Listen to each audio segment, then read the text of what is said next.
Welcome to EM Online TV. It's me, Ivan G again, and what we are doing here is just to get inspiration stall that it can support us use to go on and to keep on hustling and fighting.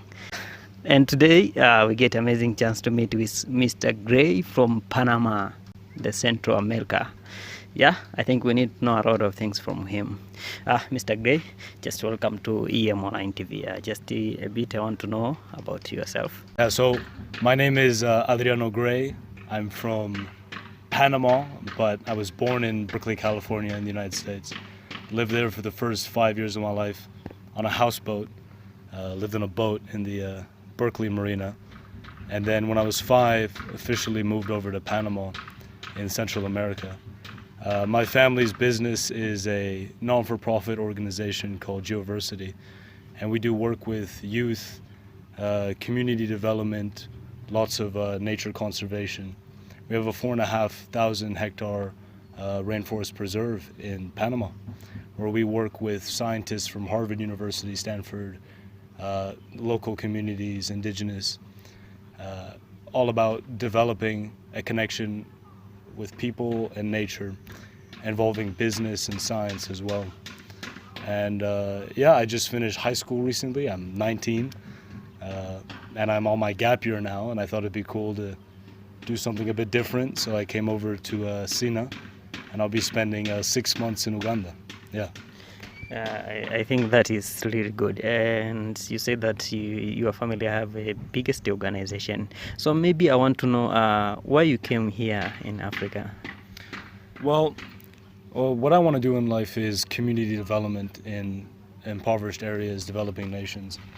And we've seen a lot of that in Panama. It's pretty much what we do out there. And I thought it'd be a great opportunity for myself to do something like that, but put me out of my comfort zone. Obviously, I don't know Uganda yet.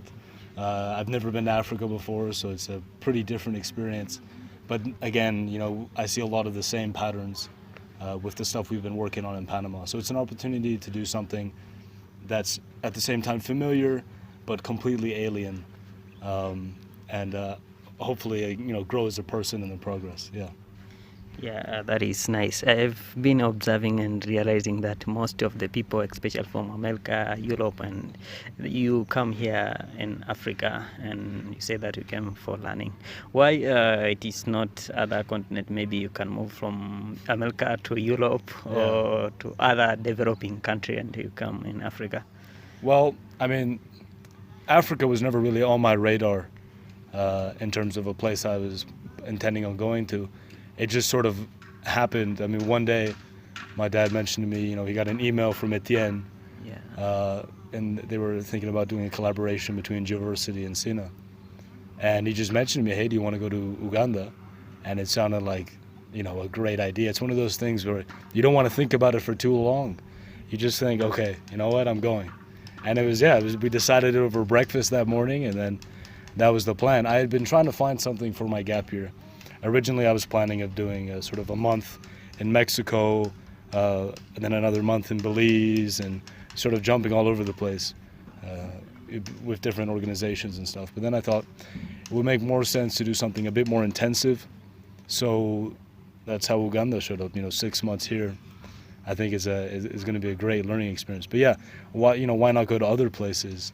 I think if you want to do something related to community development or environmental management, or I don't think there's a better case study than lots of parts of Africa, especially East Africa.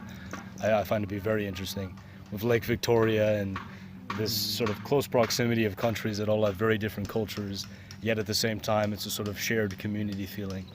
I've found to be incredibly interesting, and I don't think I could have picked a better spot to come than Uganda. So far, I'm loving it. Yeah.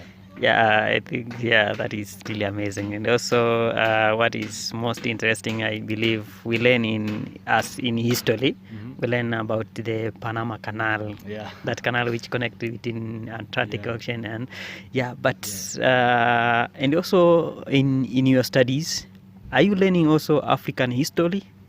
No, it's never been taught in any of the schools I've been to, but on my own, actually, it's funny you mentioned that. One of the first things I did was just load up the Uganda Wikipedia page, which has everything. You don't learn about Africa No, which I think is ridiculous, but no, we don't learn about it. I also never took a history class though.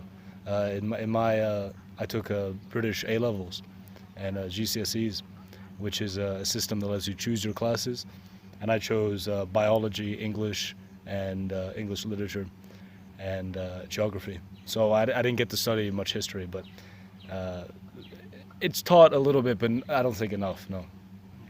That is good. So also I wish to know who fundraising the cost of you being here.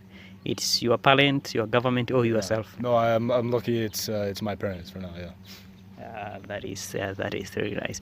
And also, out of getting money from the parent, do you do something maybe for yourself to getting money or to generating income? I mean, odd jobs here and there, but no, I've been fortunate enough up until this point that my only job has been my education so far, and I get to focus on that, which I'm incredibly grateful for, and I know how fortunate I am to be in that position. But no, so far I haven't done too many jobs to generate income, but I have been working jobs in the past in the sense of in the volunteer space, working a lot with our organization, Geoversity.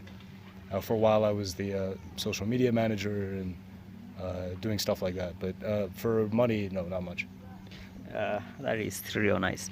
I also want to know from your experience, what do you think it is most important for a youth or someone to be a successful person?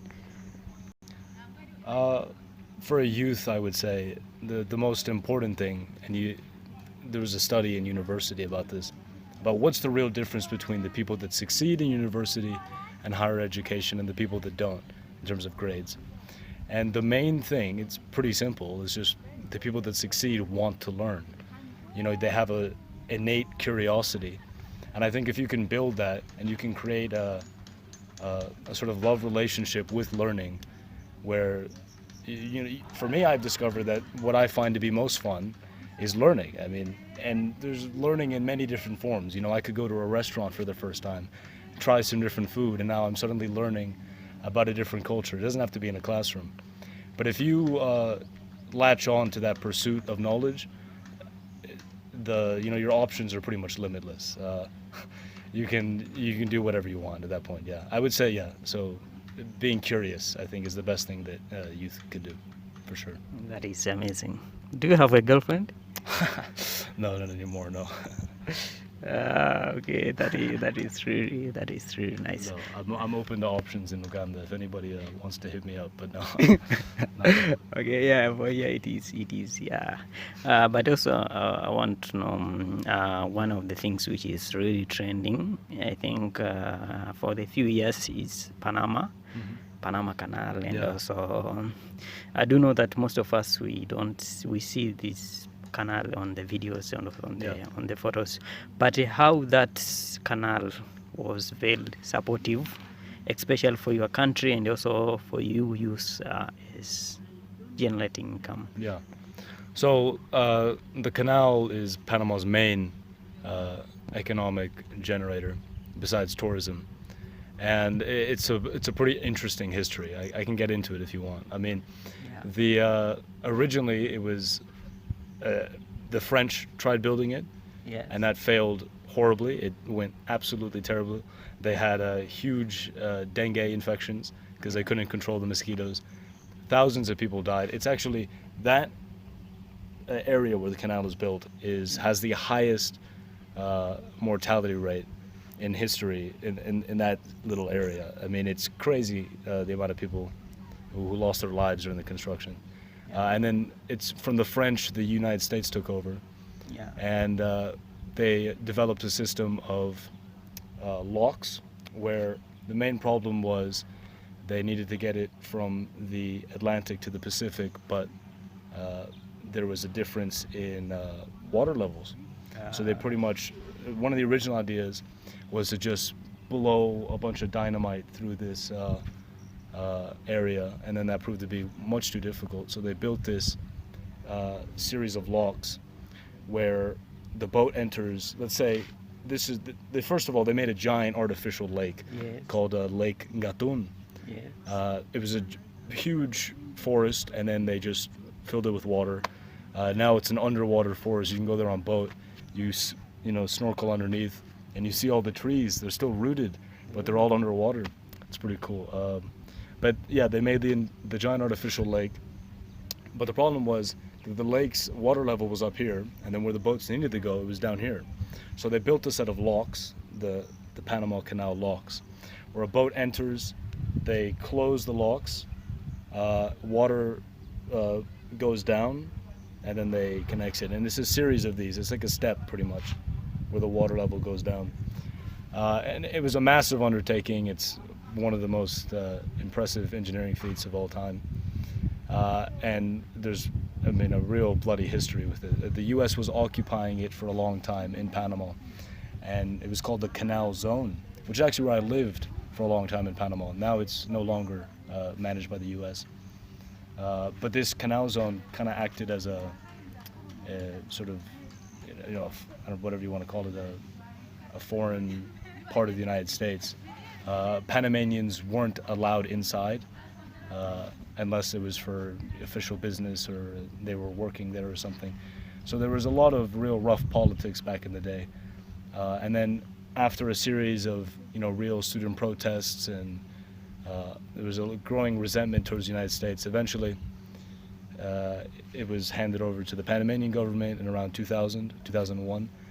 And since then, there's been a lot of corruption surrounding it. So honestly, the way it affects the Panamanian population, the effect is pretty negligible. It doesn't do much for us in terms of the economy or anything. A lot of the money stays up in the top. There's a handful of people that pretty much manage the funds from the canal. But it's definitely a symbol of national pride, and it's what we're known for. Yeah. Although I think there are a lot of other things that Panama has to offer that I would put above the canal. But yeah, it's definitely what we're famous for. Yeah, that is true. Yeah, I like that, and also for us, we learn about that. We learn on the history because we learn that about the Panama Canal, and there's a lot of things, especially from developing country.